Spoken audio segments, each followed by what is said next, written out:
So, hello everybody. Thank you. So, first of all, I want to say thank you all for your patience, coming here, coming together, and uniting. Because one of the things that I'm here to teach you about is understanding the importance of realizing your potential. Because especially so much in our community, we experience so many things that want to tell us who and what we should be rather than celebrating who we are. Growing up, we hear things like, oh no, you're not good enough to do that. You're not smart enough for that. You don't look the right way. You dress a certain way. Take a look at me, for example. I'm a black man with dreadlocks, so people assume that I smoke. I don't. I can take a blood test any day. Some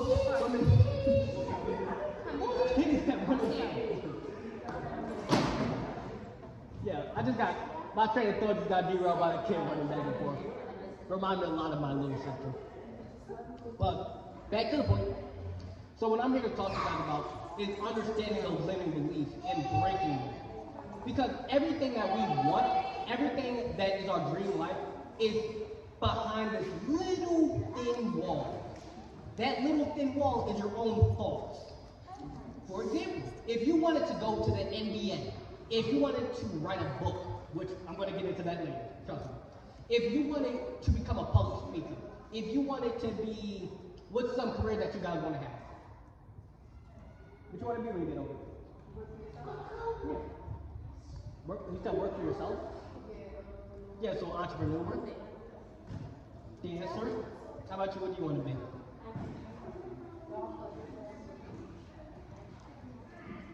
Gymnastics teacher. All right, so entrepreneur, dancer, gymnastics teacher. What do all those have in common? You have to believe that you can. You have to believe that you're smart enough to start that business. You have to believe that you're smart enough to go become a teacher. You have to believe that you're talented enough to become a dancer. Because very often we start to compare ourselves to everyone else. Oh, but you know, Beyonce's backup dancers can do 10 backflips and they can do all these gymnastic tricks and, you know, this guy's smarter than me and this and that. And we start to push ourselves down. We start to trap ourselves into being this limited version when there's so much more. Because for me, when I was 12, this is one of the most important experiences of my life. When I was 12, I grew up with an abusive father. And what that taught me was not only to how to overcome the stress of that, because there were times when I would be so mad at the world that nobody could get through to me. It was just me and my problems, and I'm dwelling on them, and I'm like, oh, woe is me, the world sucks so much, I can't do this, and I'm just holding myself back.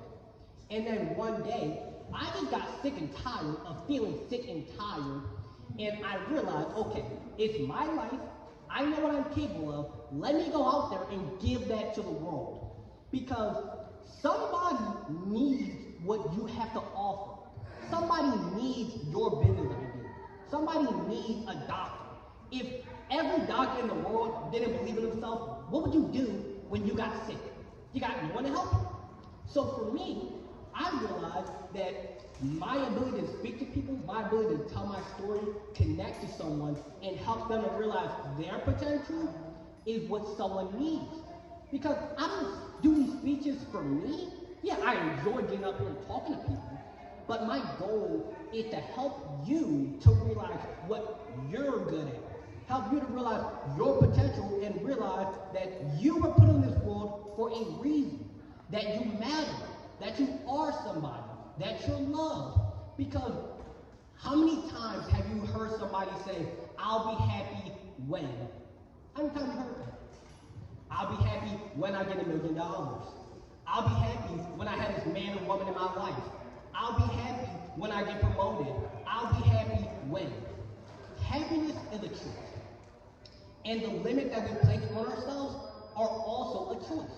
Because it's your decision what you believe about you. It's your decision whether or not you believe that you're smart enough to get up on a stage and talk to people and you have something of value to say. Because let me tell you, I'm not as many times as I've done this, I still get nervous. Not because I'm worried about, oh, all these people are judging me, what are they thinking of me? I get nervous because I just get so excited. Because this lights my soul on fire. And when you find something like that for you, don't let anything that this world tries to tell you stop you from doing it. Don't let anyone say, oh no, you can't do it because you're a man or you're a woman, or you're black or you're white, or you're this or you're that. Don't let anyone say you're too young to do your passion. Because I'm 18 years old. 18 years old, nobody in my family was an author, nobody in my family was a public speaker. I don't come from a background of this. I'm the first one to do it. I'm the first one to do it. Okay? When I was sitting and saved up money for a laptop, and I had to get it on a loan and had to do all this stuff to just get a laptop in order to get the app that I need to put the book up on the website, then I gotta research how to do that, and then I gotta find out about all this other stuff and sit down and write the book and make the cover art. I'm a one-man band. Okay, I don't have no virtual assistant, nobody to help me with this. And that's another thing right there. So many times we overcomplicate the process. We start thinking, well, you know, I need to have all the employees, and I need to have the best sewing machine fabrics, and I need to have the best of this and that. I do my speeches off an iPhone, a pair of headphones, and a laptop camera. If I can do it, you can do it. Okay? If you have someone, I was about to cry right there. If you have somebody in your ear saying that you're not good enough, that you don't matter, that your ideas aren't valid, just take your hand and go, block it out. Block it out. Because life and death is in the power of the tongue. That is serious. Because those things that people say to us, people are like, oh no, you know, that's just a small little thing. You know, they were just mad. I never had a mad person lie to me. I never had a mad person lie to me. Because when people say things to you, think of it like putting dirt into a cup of water.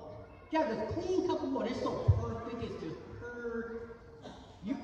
You guys ever drink water really late at night, right after you woke up? You know how good that water tastes, how good that feels, like it's fresh? Imagine I say something mean to you, I just put a little bit of dirt in the water. Just a little bit.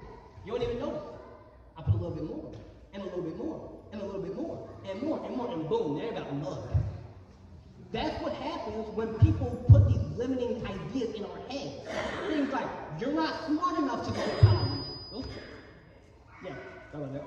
You're not good enough to do this. You're not handsome. You're not pretty. You're ugly. You're this. You're that. And all these things that people put on us, they're just like chains. And the idea of this is to hold you down and keep you enslaved. The secret, though, you're the one with the key to unlock it. It's your mind. It's your choice. It's your life. And my mission in helping people is to help them to realize that it is their decision who they become. Because like I mentioned earlier, I could have been that 12-year-old who, blamed everything on my dad and said, oh, this happened to me and I got mad and now I'm going to just go take it out on the world. I could have done that, but I didn't. I decided I am who I am. I will be what I will be. I'll become what I'll become, and the world can't tell me who I can be. The world can't tell me that. Because, just take a look at this, right? Take a look at this. LeBron James, right? Obama, black president. Already mentioned. Kobe Bryant, Kevin Durant. All these people we look up to. NFL stars. Beyonce. Let me think of some other ones. Marcus Garvey, for those who don't know, he was an author. Malcolm X, Martin Luther King. All these people we can look up to, but yet we say, I can't. I can't. Not we can't, I can't. You see the importance there? Because if LeBron James was not born an NBA player, he wasn't born that. He became it. He could have been your next door neighbor. Kobe Bryant could have been your next door neighbor. But when we say, I can't, you're putting that on you. You're putting that on you. it's not saying that, oh, it's impossible. If it was impossible, there wouldn't be the NBA. If it was impossible, there wouldn't be famous singers. If it was impossible, there wouldn't be entrepreneurs, there wouldn't be gymnastics teachers, there wouldn't be dancers, there wouldn't be all these things. Yet our limiting beliefs are on us. It's what we think of us. Because if you don't think you can, you can't. But if you think you can, you can. And that's the beauty of it. Because when I was younger, I used to always think to myself, like I said, oh, woe is me, my life sucks, this and that and this and that, and just dwelling in it, just soaking in it. And everything that is going to tear you down wants you to do that. Because how do you take down somebody who knows their power?